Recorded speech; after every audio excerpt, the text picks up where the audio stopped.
Ngayon, punta naman po tayo sa issue mga kababayan ng impeachment ni Sara Duterte kung magkukonvene pa ba ang Senado bilang impeachment court or hindi na. So pakinggan po natin itong nakita nating balita galing po mga kababayan dito po sa DZMM Teleradyo na kung saan ayon po dito, Senate Impeachment Court no need to convene after a Supreme Court decision. Ayon daw po mga kababayan mismo yan kay Escudero. So ibig sabihin, mukhang wala ng impeachment mga kababayan na mangyayari laban po dito kay Sara Duterte. Mukhang wala na atang trial sa panahong ito ngayon. So siguro hihintay na lamang po natin yung February 6, 2026 mga kababayan. Pakitama na lamang po ko kung ako po ay mali. So ito, play po natin. Dumako naman po tayo sa Senado. Senate President Chis Escudero iginiit na hindi na dapat mag-convene ng Senate Impeachment Court. Bakit? Narito ang balitang kumpirmado, sigurado mula. Ay, shoutout kay kay Onyx Adanara, tama ba? Adanarp. Ayan, mega love shoutout ng napakasarap pa. Thank you sa pakape. Senado, Radyo Patrol, Robert Mano. Ay, ganyo Senate President Chis Escudero, hindi na kailangan mag-convene pa ng Senate Impeachment Court para magdesisyon kung ano ang magiging aksyon nila matapos ideklara ng Korte Suprema na ang constitutional ang impeachment case laban kay Vice President Sara Duterte. Kawawa naman ang mamamayang Pilipino dito. Hindi patas mga kababayan para sa taong bayan. Oo, lagi ko naman sinasabi sa inyo kahit ng mga nakaraang live natin na nirerespeto natin yung desisyon ng Korte Suprema pero mahirap talagang tanggapin. Bakit? Kasi hindi pabor sa mamamayang Pilipino yung naging desisyon. Lalong-lalo na yung ginawa ni Senate President Chis Escudero noong mga panahon mga kababayan na pinapaasa niya ang taong bayan na matutuloy itong impeachment ni Sara Duterte after ng SONA ni Presidente Marcos. Kaso ang problema, mukhang malabo na mangyari yan. Parang ang nangyari nga lang dito, dinelay lang itong impeachment na ito at hindi sinunod yung sinasabi ng konstitusyon na forthwith. Tapos ang nangyari dito, nung na-delay na o di wala na sa huli, sa madalit salita, ibinabasura na lang. Pakitama na lamang po kung ako po ay mali. Kasi parang ganun po yung sinasabi dito. Sabi ni Escudero, maliwanag ang desisyon ng Korte Suprema na null and void ab initio o null and void from the beginning o mula sa umpisa ang impeachment complaint dahil nilabag nito ang due process. Kaya hindi nagkaroon ng jurisdiction simula pa sa umpisa ang Senate Impeachment Court.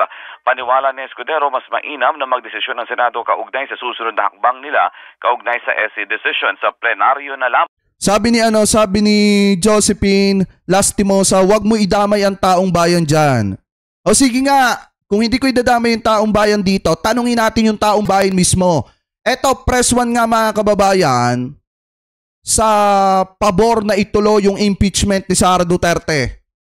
Tinatanong ko kayo, press 1, sa pabor na matuloy yung impeachment trial ni Sara Duterte. Press 2 naman mga kababayan, dun sa hindi. Ayan basahin mo yung comment, Lastimosa. Pakinggan mo. At or basahin mo, tingnan mo. Hindi sa impeachment court. Pero nilinaw ng Escudero na depende pa rin naman ang desisyon sa mayorya ng mga senador kung kailangan pa ba sila mag-convene ng impeachment court. O sabi nga dito ni sabi ni Lynn Mariano, hindi na natin babasahin yung bad words for me so unfair para sa taong bayan. Ito where is the accountability ni Sara Sayad? Yan yung sabi dito. Kita nyo yung taong bayan na nagsasabi hindi ako. Diba ituloy pa natin? Court o hindi. Yan ang balitang kumpirmado. Sigurado ito ang Radyo Patrol. Ituloy na agad natin yan dito mga kababayan sa sinasabing mga dahilan ni Chis Escudero kung bakit hindi na dapat mag-convene ang Senado mga kababayan bilang impeachment trial dun po sa issue ng impeachment ni Sara Duterte. So ito, pakinggan natin. Paano kung nag-convict ang Senado? Bawal naman pala lahat dahil nilabag naman pala yung Bill of Rights at right to due process ng nasasakdal. So babalik ka rin ko, Sir. Baka naman kaya minamadali ito noong mga panahon yun ng iba? Ay dahil alam nilang may problema o maaaring magka-problema, rason para madali ng kamay namin. We exercise an abundance of care when it comes to that, not wanting to violate any constitutional provision. And then pinag-uusapan kasi mga kababayan dito, yung proseso, kung titingnan nyo kasi, dumaan naman sa butuhan. And then, after ng butuhan mga kababayan dyan sa Kamara, na halos mahigit na 1/3 yung bumoto, na-transmit po agad yan sa Senado. Ngayon, ano ang dapat gawin ng Senado after ma-transmit sa kanila yung mga article of impeachment? Natural, dapat forthwith na magkukonvene po sila bilang impeachment court. Kaso nga lang ang problema, marami mga popogi noong mga panahon na yon, etong si Senate President Chis Escudero, hanggang sa tumagal na ng tumagal etong issue ng impeachment ni Sara Duterte. Parang ang dating nga dito, pinaasa lang ni Chis Escudero ang taong bayan na magkakaroon ng accountability pagdating sa paggasta ng pera ng mamamayang Pilipino ang isang politiko. Kaso ang problema sa huli, nawala din yung pag-asa na yon. Kasi nga, parang ang dating, dinelay lang sa Senado ito, tapos nung after delayin, ang ending, ibabasura din pala. Di ba mga kababayan? Parang ganon ang tingin ng taong bayan dyan. And juxtapose that to what the House did after the Supreme Court decision. Without an abundance of care, they hurried things, and the result is what you have seen now, given the Supreme Court decision. Sa tingin ko, hindi pwedeng pulaan yung pagiging maingat ng Senado. Lalo na sa nakita yung desisyon ng Korte Suprema kung saan yung pagmamadali ang pinulaan ng Korte Suprema. At sinabi nga mali at nilabag ang karapatan sa due process ng nasasaktan. Pero na-deploy daw yung public. Tapos sa usapin naman ng due process, maraming beses na binigyan ng pagkakataon si Vice President Sara Duterte na magpaliwanag kung saan napunta ang 612.5 na pera ng mamamayang Pilipino na hindi alam kung saan dinala. Di ba maraming beses siya na tinanong, pinagpapaliwanag, iniimbitahan dyan sa kamera. Kaso ang problema, anong ginawa ng ating Vice President Sara Duterte? Umiwas ng umiwas, gumawa ng mga eksena at kung ano-ano pa. So ang ending dito, hindi makikilala ng sambayan ng Pilipino si Mary Grace Piatos. Hindi natin makikita kung saan napunta yung 612.5 na pera ng mamamayang Pilipino na ginasta na lang ng ganun-ganun na lang. Diba? So ngayon ipagpatuloy pa natin. Hindi lamang impeachment ang mode of accountability para sa mga opisyal. Investigasyon ng Senado, investigasyon ng Kongreso, kaso sa Ombudsman, lahat ito ay mga avenue para mag-exact ng accountability para sa mga opisyal. Dahil, tandaan nyo sa ilalim ng saligang batas, Pangulo lamang ang immune from suit. Hindi... Tama! Paano pagka halimbawa sinampahan ng kaso etong si Sara Duterte tapos naging presidente na siya? Meron na siyang immunity suit mga kababayan. Ipagpalagay natin, sundin natin yung sinasabi ng iba na okay lang, wag na ma-impeach yan, sampahan na lang ng kaso. Alam naman po natin kung gaano kabagal ang proseso ng pag-usad ng batas dito sa Pilipinas. Pasintabi po, hindi ko nilalahat.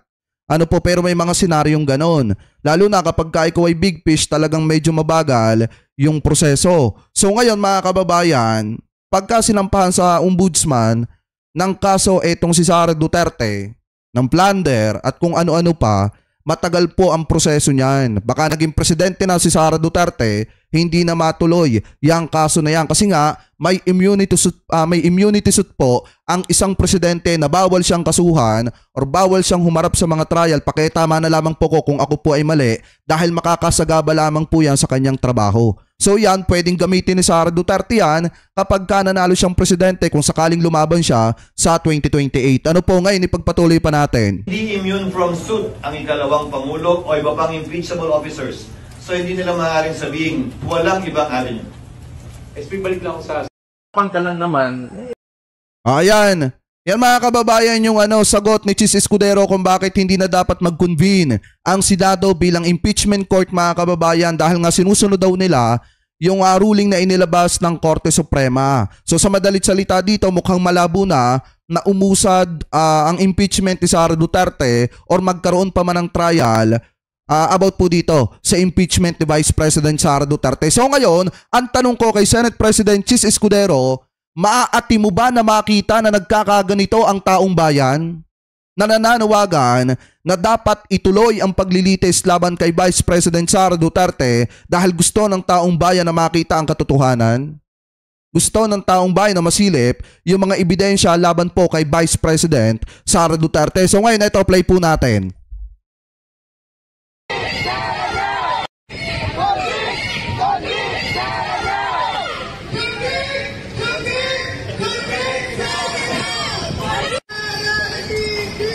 O yan.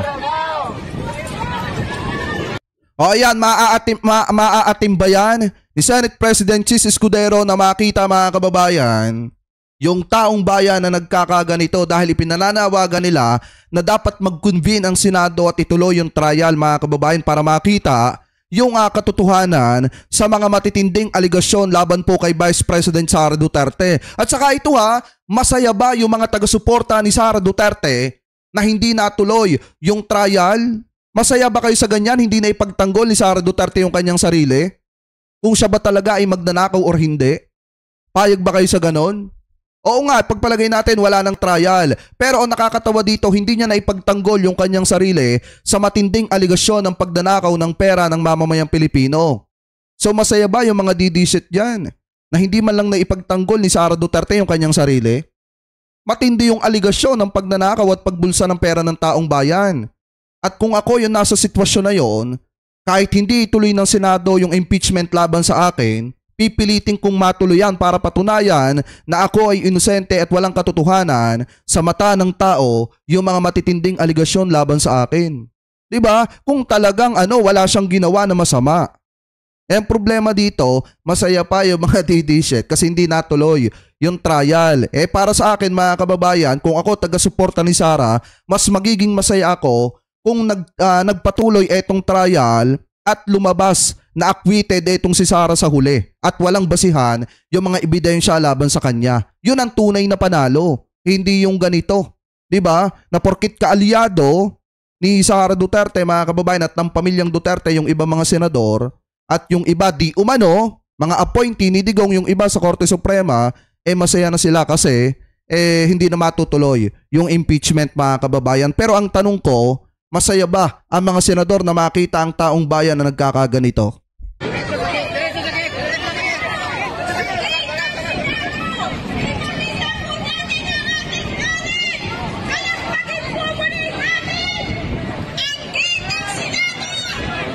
Yan Kita nyo mga kababayan, sinugod na ng taong bayan ng Senado. Ayan Diba ilang grupo nagprotesta sa Senado para ituloy ang BP Sara trial mga kababayan. Diba? BP Sara on trial. Pero inyo, naaatim ba ng mga senador na sinusugod ang Senado? Para kalampagin kayo na ituloy nyo yung trial, mag-convene kayo bilang impeachment court? Yan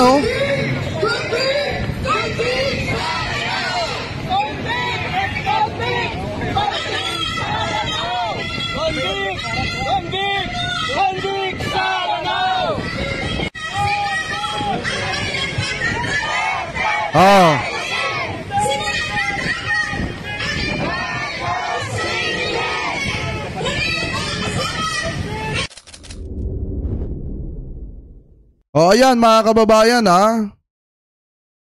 mismong taong bayan na ang nananawagan na magkaroon ng trial mga kababayan at etong si Sara Duterte ay dapat humarap sa trial. Ibig sabihin, ang sinasabi ng mga kababayang Pilipino po natin dapat magkaroon ng impeachment mga kababayan at papanagutin etong si Vice President Sara Duterte kung ito ay nagkasala at kung hindi naman, di ayos lang na ma-acquit po siya. Ganun lamang kasimple mga kababayan.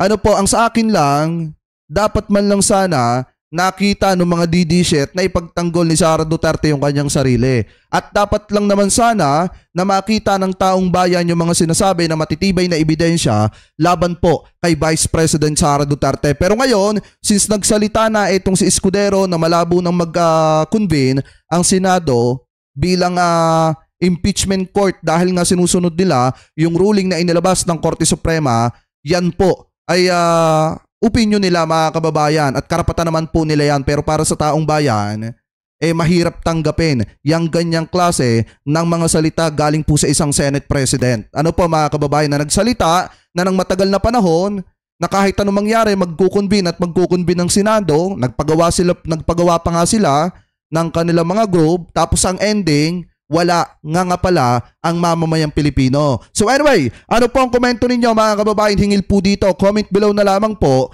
kung ano po masasabi nyo, hingil po dyan. At ngayon, punta naman po tayo mga kababayan dito naman po sa next topic po natin na kung saan ipapahiya lang natin ng kaunti itong si Atty. Harry Roque kasi mukha ata pong nakakatulog sa pansita na turingan pa naman na abogado. So ngayon kung titingnan nyo, ayon po kay Harry Roque, libreng sakay ni BP Sara, kinopya at inibalang ang pangalan, ginawang labas. Yan yung sabi mga kababayan ni Harry Roque. So parang pinapalabas niya dito porkit sinabi ni PBBM na ibabalik yung labas sa Pilipinas kasi panahon po ng kanyang tatay yan eh.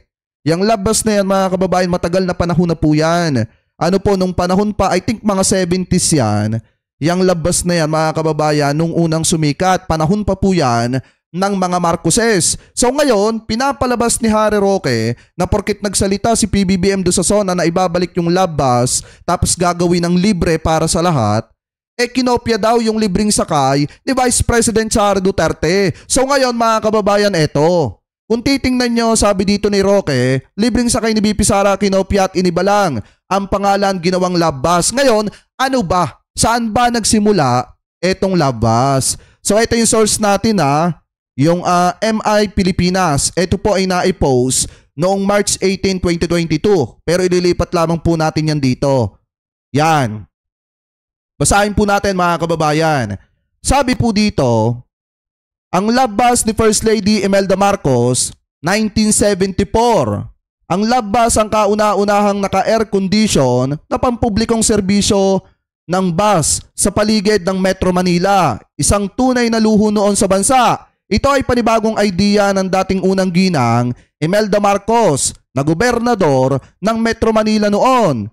Isang idea na gawing moderno ang sirasirang 1950s na mga pampubliko noon na aircon ba sa Metro Manila. Sabi pa dito, sabihin pa natin, ang labas ay isang katawan na nilikha noong 1974 noong batas militar sa pamamagitan ng isang executive order ni dating Pangulong Ferdinand Marcos Sr. at pampublikong pag-aari ng Metro Manila Transit Corporation. Isang revolusyonaryong sasakyan noong ito ay inulungsad. Sabi pa dito mga kababayan, pininturahan ito ng asol, ganap na maka-air condition at may mahigpit na patakarang bawal tumayo sa pasilyo. Ang unang terminal ng labas ay sa Escolta. Mula doon papunta ang bus sa Pelcoa, pagkatapos ay gagawa ng U-turn patungo sa S Avenue at sa terminal ng Alimol. Meron ding ruta mula sa Cubao hanggang Rostan, Makati at pabalik sa Escolta. So ngayon mga kababayan, yung sinasabi ni Presidente Marcos na labas doon sa kanyang zona, yun po ay matagal na panahon na po na ngayon ay gusto lang maibalik ng kanyang ng ating presidente mga kababayan. Kasi sa panahon pa ng kanyang tatay sumikat, yung labas pong yan. Medyo binigyan nga lang ng bonus ni Presidente Marcos kasi nga ang gusto niyang gawin, ibabalik itong labas na ito pero libre na para sa mga kababayang Pilipino po natin. Hindi naman kinopya yung libreng sakay ni Sara Duterte. Bagkus nga mga kababayan, kung tutusin, ito po ay proyekto ng mga magulang ni Pangulong Marcos at ngayon ay ibinabalik lang ulit sa kasalukuyan. Buti nga mga kababayan si PBBM may timeline ng may sinusunod na vision sa kanyang isipan. Ano po yung mga ginawa ng kanyang ama, gusto niyang ipagpatuloy ngayon. 'Di ba? Dahil alam naman po natin na yung mga nagawa ni ex-President Ferdinand Marcos Sr. talagang nakatulong sa mga kababayang Pilipino po natin at talagang nanatiling matibay sa napakahabang panahon. So ngayon, gustong ibalik yan ni PBBM lahat-lahat ng mga napagtagumpayang proyekto ng kanyang ama. Yan po yung sinusunod po niya. Sinubukan nga dating kopyahin niya ni Digong kaso nga lang, hindi naman nagtagumpay etong si Duterte. Oo nga, nakopya niya yung iba, pero mabilis lang din namang nasira katulad ng mga tulay. Kaya nga kung iisipin nyo mga kababayan, yung gustong mangyari dito ni PBBM, yan yung mga nagawa ng kanyang ama sa panahon ng panunungkulan ng kanyang ama bilang presidente na nakinabang ng matindi ang mga kababayang Pilipino po natin. So ngayon, gusto niyang iparamdam yan sa makabagong panahon. Ano po, na matamasa sana ng mga kabataang Pilipino at mga kababayang Pilipino po natin yung natamasa ng mga tao noon nakaginhawahan sa panahon ng termino ng kanyang ama. Ano po, so ito pong labas na ito, hindi po yan kinopya kay Sara Duterte. Yan po mga kababayan, kung titingnan nyo, yan po ay matagal ng proyekto ng ama ni PBBM at ngayon ay ibinabalik lamang po. Ano po kaya itong si Atty. Harry Roque, sayang ka kasi abogado ka pa man din pero mukha atang wala kang alam, Atty. Harry Roque. Mukha atang hindi ka nagbabasa ng mga history nung panahon ng mga nagawa ng dating unang mga naging unang presidente ng Republika ng Pilipinas. 'Di ba? Alam niyo kung tutusin mga kababayan, yung libreng sakay ni Sara Duterte, yun ay may timeline. Minsan nga nagtatapos yun sa ganito tapos itutuloy lang sa ganito. Ganun mga kababayan yung proseso ng libreng sakay ni Sara Duterte. Pero ito mga kababayan, once na nailunsad na po ito sa Metro Manila, ang mangyayari po dito, mapapakinabangan po ito ng taong bayan at ito po ay magiging libre para sa lahat.